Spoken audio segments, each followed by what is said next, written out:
Okay, ready? Ready? Welcome back to Hit or Miss Hallmark movie reviews. Why do we sneak it in?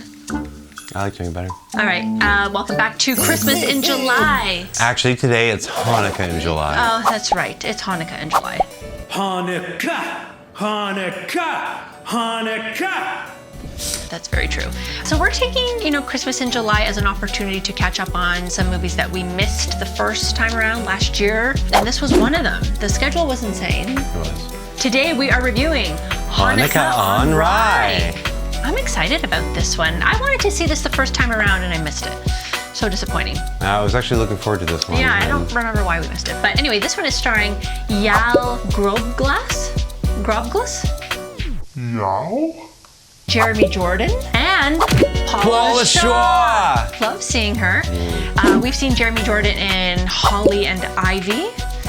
And that was kind of like a sad one. I remember that one. And of course, Paula Shaw, like she was my fave in 5 Star Christmas. Yeah, she's just always grandma in so many.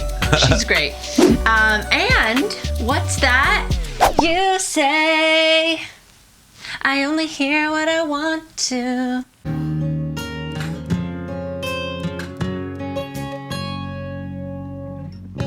No. There is a Lisa Loeb cameo in this. How exciting is that? Oh yeah, I wanted to add that to Nit Picky. Come on. What? Lisa Loeb? Yeah, I have a Nit Picky about it. Remind me. Whatever. So, Anyways, what's this one about? can a Hanukkah miracle keep Molly and Jacob together after they realize that they're actually competing delicatessen owners?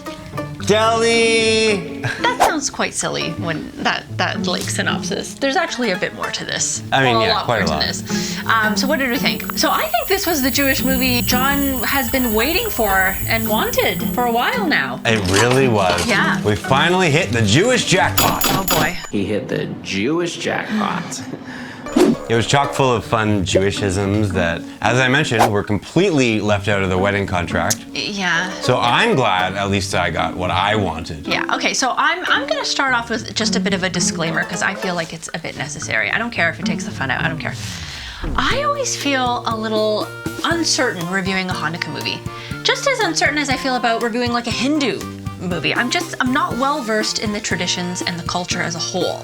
So, I don't know if these movies are, looked at as just being like racial pandering from Hallmark, or maybe it's more positive. Are they finally being inclusive and representing a large population of their viewers? Like, I'm just not fit to know whether this was successful or not in that respect, right? But as a movie, that is something that I can watch and be entertained by, hopefully not at the expense of any culture or ethnicity or like religion, then I feel I can offer my 2 cents. And, if this worked as a movie, meaning the writing, the pacing, the performances, those elements, I can try and comment on.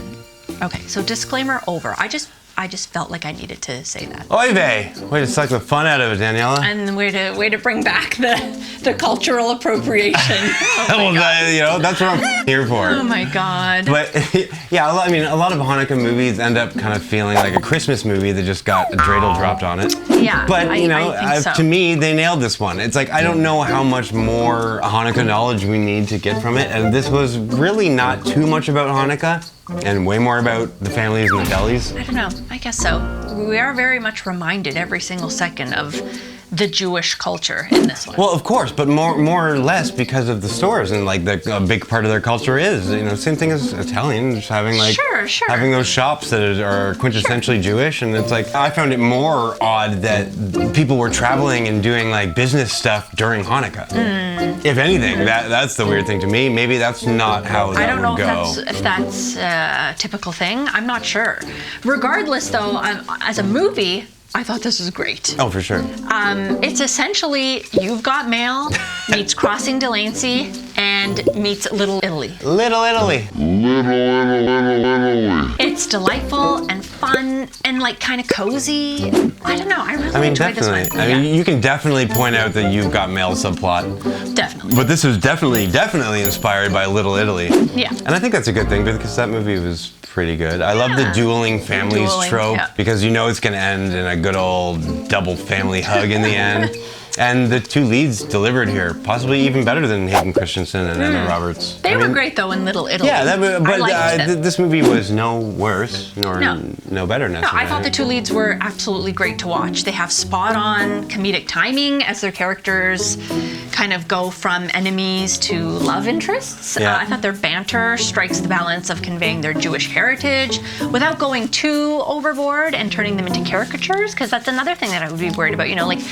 We like to see the over-the-top Jewish thing and, some of the stereotypes that we kind of associate with that. Yeah. But, there's a fine line of having them turn into caricatures, which I don't think happens here. As I said, again, I don't really know, but I don't think so either, but I think to a certain point it has to. It's like, you have an Italian in one of these movies, they're going to be like a dude. They're going to say some stupid... But someone could also argue that that's like appropriation or racist or something. I don't know. People argue about everything these days. Who cares? If this is a movie about Hanukkah and Jewish delis, I want it to be Jewish as and this was Jewish as Yes, I know, and it was fun to watch, and just purely based on the movie as a form of entertainment. That's all I'm going in here. It was great. Yeah, and I like that we had a good old-fashioned rom-com. It felt like it. It felt like, as we mentioned, You've Got Mail. It feels like a late 90s, early 2000 rom-com, which is so good. And on top of that, we have kind of like the fake-out premise, which is what we typically see in Christmas Hallmark movies. Yeah, for sure. Now we see it in the Hanukkah one. And it becomes that when David/Jacob finds out the truth and keeps it from Beth/Molly. If anything's appropriation, it was making his fake name David. Oh my God. I know, right? That wasn't his idea. That was the I know. idea. That was a weirdo. There's also a moment where the romantic leads' grandmothers realize they have a deeper connection, aside from the plot contrivances of them, having the dueling delis and being competitors. I thought that little twist was great, and I thought it added more depth and authenticity and a sense of history to the story, which was nice. Yeah, absolutely. It was a nice little reward after everything had already fallen into place. It was like, oh, that's just extra nice. But it always kind of focuses on the positive and the more fantastical fantasy of it all. No way they're gonna spend way too much time on the hardships that happen, because it's Hallmark after all. And it's Hanukkah after all. Yes. Anyways, let's get to performances. I thought both leads were great. They had good chemistry. They had great energy. They were both very likable. But I don't know why. This is gonna come out from far left here. It is. I really liked David Eisner, Molly's dad, Gabriel. He was the head cook at Gilbert's, their deli, and he was also the dad in Will You Marry Me? That enough was a good tie-in. When I saw him, I was like, oh my God, it's him, it's the dad. Yeah. I just thought he was just so nice and easygoing, and he wasn't too put off by Jacob's family being the competitors. He was kind of okay, And he was one of the more Jewish things in the movie, but it really worked. It's like you absolutely had to use that character as that. He was subtle, and I know it's a very minor role, but a good actor can make a minor role memorable and entertaining, and he did that here. I really liked it. I do agree. He was great. I mean, that is a weird one for it was strange. I know, but I'm going with it. And I love the connection, to my favorite Lifetime movie, Will You Marry Me? So that was definitely a hit for me. So I'm going with it. And I thought Jeremy Jordan did a fantastic job the entire movie. Even though I thought he was Brant Snedeker or whatever the entire time. Yeah, they do kind of look alike. Yeah, I don't know. It was weird. They even talk the same. But the standout for me here was Yael Grobglas. I think maybe I just have a new Hallmark You just like crush. her. Yeah, You just think she's pretty. Well, no, but she was good. She was a great actress. I liked her voice. I don't know if that's a thing you do when you're trying to hide your accent and you just kind of speak lower. But she had a lower. She did. Voice. I actually didn't like that, but I'll get to that. Well, yeah. I mean, you could definitely hear some French coming through her accent, but the thing. I think that just added to the crush for me, so I didn't notice. Or it didn't bother me at all. And I hope we see her in another movie real soon. All right. I mean, I thought she was good. I thought they were great together. Yeah, for sure. And also, shout out to the Paul Shaw reveal. It was kind of akin to the last movie where they reveal Robert Wisden on the phone. Yeah. She just kind of pulls down the paper and hello! I was like, oh, Paula Shaw. And Paula Shaw is just the whitest lady ever, but they just throw her in all these here. They throw her in Italian grandma, she's a Nona, it doesn't matter. It's true. She can work everywhere. Well, she's a great actress. Yeah. Why don't we get to Hit Picky, Nit Picky? Bring it on. I'm gonna start Nit. The Lisa Loeb song. I get to her song. It was fine. She came up with an original song for Hanukkah. Put on your yarmulke, here comes Hanukkah. I know, but it was a little Sesame Street, and also, considering who you are, it's a little Feist. It's like, I was like, what the f is this song? It's A like, lot of people like 1, Feist. 2, 3, 4. 1, 2, 3, 4. 1, 2, 3, 4. 5, 6, 7, 8, 9. So I'm like, oh, I don't know. Look, it wasn't a great song, but I thought it was a nice touch. It was a nice touch. I know, it was nice to see Lisa Loeb. She looked good. She looked very good. She looked exactly the same as when She did. in the 90s. Okay, a Nit, the matchmaker. Okay, so like, I'm just confused. Who was she? Who was this? She looked exactly like how I would envision Mrs. Claus Yeah. looking. I didn't get the importance of her, aside from, I know she was the matchmaker who kind of brings them together in this old-fashioned kind of way, but she should have appeared more, like a few more times throughout the movie, in order for her character to be that much more impactful at the end, because she gets the last line I of the know. movie. Well, that was the whole thing. They really hammered home that she wasn't saying anything. It's like, oh, I'm just the silent one. I found it awkward that she was like silent for most of it. I found it awkward. Yeah, it was really weird. And what's like, so mystical and magical about it? I don't know, The fact that it's she like- brought the families together.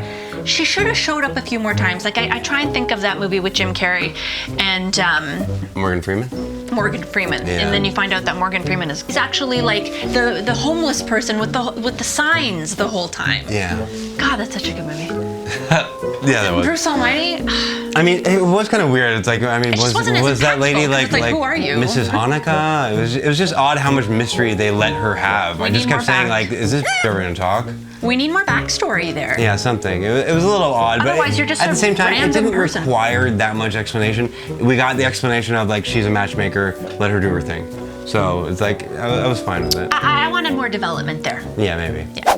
Another nit for me, which is a pro for John, apparently, the French accent. I don't know what it is. I get so distracted every time I hear someone trying to suppress their accent, which was very obvious here. Okay, Yeah, but, and it but wasn't. hold on a second. Have you ever been to Montreal or Quebec? Okay, look. I know I'm not in charge yet, and I know you don't want to hear this, but it's time for you to trust me. You know, there's Jewish people there. Yes, but it wasn't written into the story. It doesn't matter. It should have written It into the doesn't story. need to be written into the story. No, It's otherwise like- it just seems like you're trying to hide an accent. Write it into the story. Yeah, but okay. Like, in terms it but also in fits. terms of hiding an accent, she did a very good job. The French was Not French is that. only audible because we can hear it because we're Canadian. Nobody Oh, I'm else sorry. probably I would found have it heard her. distracting. It definitely No one didn't else- distract okay, that's me. why it's a She didn't nit. do any of like the over there and like stuff like where it was very. She was trying to like, hold that in for like sure, for sure. Lacey or whatever her name is, the from Romance and remember her Style. name, but like, she yes. could not that was sound worse. French. That was terrible. That was to the definitely point where worse. it's like, sorry, you're not in New York. Look, that was definitely worse. But Yael was like on point. It barely. Look, it wasn't as even- bad as like the Australian accent in When No, the not even Spring. close. Those are But terribly. I was terribly distracted worse. by it. Unfortunately, I was very much distracted by it. So Yeah. that's my nit. It's just a nit, whatever. A hit. We really liked the food shots as transitions. Yeah, I liked that they kind of just use them as like Very fast, Batman sort of like. stylistic, smoked meat sandwiches, matzo ball soup, It the made latkes. sense. There was one weird one where the grandmas were talking and they kind of just like, they must have been like an odd edit and they just kind of went through sandwich and then went right back to them and they're Oh, like. that was weird. But it made sense because it was just like, oh, it was a realization. It was like. I just mean when they were transitioning from No, like, I know. That was commercials or that was the something. only time that it kind of. I mean, the use of that can be overdone, but they used it, sparingly. Yeah, here, it I was think. pretty good. Yeah. Why don't we get to the writer and the director? All right, the writer here is Julie Sherman-Wolf. Legend at this point. Yeah, classic Wolf. You know, she knows how to bring it though. Like she's a great writer for Hallmark. She's she knows what one works. of the best there is. Yeah. Some other credits include A Holiday Spectacular. We Dang. loved that one. Dickens of a Holiday. Huge dang. I love that one so much. Yeah, I mean- You know, the acting. Palaha. Love him. And You, Me, and the Christmas Trees. You mean the Christmas tree? Not bad, not bad, Yeah. but yeah. The director here, once again, Peter DeLuise. Again, yeah. the actor. Yeah, and this was much better than the wedding contract. Oh, much better. But some other directing credits include Yeah, One Calls the Heart. Love Under the Olive Tree. Yes, and that's about it, I think. Only put 2 in there this time. There's only, well, we had Hanukkah and Rye in the other one, and we are reviewing Hanukkah and Rye now. Whoa! Meta. Oh, okay. We've changed up the Christmas meter. Well, we can't. We really can't use a Christmas No, meter. it's in just this. not appropriate. It doesn't make sense. So we're I going to didn't use a realize menorah. this was going to be a bunch of extra work. We've used a menorah here, and I'm really hoping this isn't also. No, this is just. Appropriation We're just or- scoring a movie. I know, and- we're just trying to have fun. We're just. This You know is what? for fun. Bring up the Hanukah-O-Meter. Can't ignore the menorah. Here we go. So we're gonna light the candles of the menorah. Yes, and How many candles did it do for you? I'm gonna say 6. 6? Not bad. It's actually very good. Very, very good. Well, I'm going to honor the menorah and give it 8 candles. This is a perfect Jewish Perfect. score for me. Wow. Yeah, I mean, this is the best Hanukkah Jewish Hallmark movie I've seen. So this is the one to beat now. Perfect. Okay. Yeah, it All was right. quite great. There you go. And now on that note, we also had to change the Christmas list because Yeah, again, it just wasn't appropriate. It didn't fit. And, you know, after watching several Hanukkah-themed Hallmark movies, we see that there are some common elements that tend to show up. Again, I just hope it's not like trivializing any significance to Hanukkah here. no, It's whatever. not. I mean, the We're fact just that we know having anything fun. about Hanukkah goes to show I know, that but I they've just done wanna an make sure we okay say job. that. I just want to make sure we say it.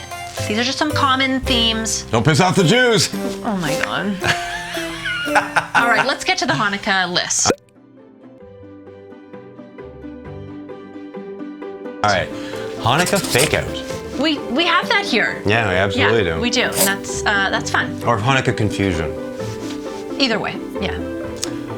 Hanukkah party. Yes, there's a party at Absolutely. the rec center there, the Jewish rec center. Yeah, that was a good little jig.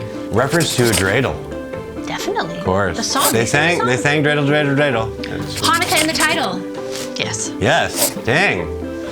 The singing of Mao's tour. House tour. Is that how you say it? I think so. I have no I idea. think they did sing it when they were lighting the menorah, We're right? gonna have to double check that because I don't know. I'm not really sure. I but have the- yeah. I think so. I'm pretty sure. I'm gonna say yes. Yeah. Latkes. Yeah! Definitely. It was like one of the plot points. Was that the thing? That makes sense. They looked good. I mean, they did. They I want look- to like it right I now. want a latke. I want Montreal smoked meat sandwich.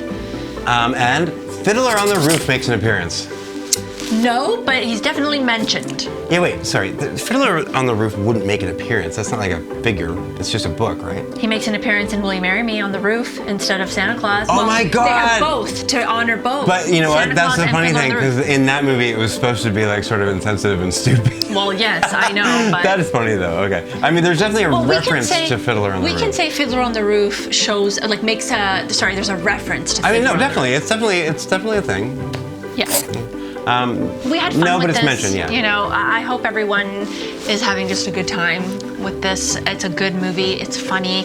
If you like old school like rom-coms from like the early 2000s, I think you'll people really would like be this. more upset about me in the wedding contract movie wanting it to be more Jewish. Oh, for sure. I think that would be more of a worry I'm not than saying we saying- really liked this. No, this- I know. You wanted more of the Jewish And I got it. vibe. I got it. know. I got it. I know. Hopefully no one gets offended by us saying that. This is a great one. It's fun. It's I mean, Jewish it's a good people are time. usually like the least offended. If you liked, You Got Mail, or you'll like this Yeah, one. this for is sure. good. This is just a straight up good rom com. It's fun. Watch It's a it, good one. and it's I'm happy it's got we some finally holiday saw it. spirit. It's wonderful. Let us know if you watched this one last year. Let us know in the comments below. How'd you like this one? Did it hit or miss the Hallmark for you, or Or where was it on the menorah? how many candles did it blow for you? Yeah, let us know. Can you say it? I don't know. Anyways, we'll see you for the next episode where we actually get to review a new one. Christmas in July continues. Which, do you know what movie it is? No, I forget the name. Oh, I hope it's the magic one. The Family Man Yeah, I one. hope so, I hope too. so. I hope so. But Surprise as here. as always, please like and share, and if you haven't already, subscribe to the channel. Yes. Hope you're enjoying the content. And happy Christmas in July, happy Hanukkah in July, Mm-hmm. and we will see you next episode. Bye. Bye.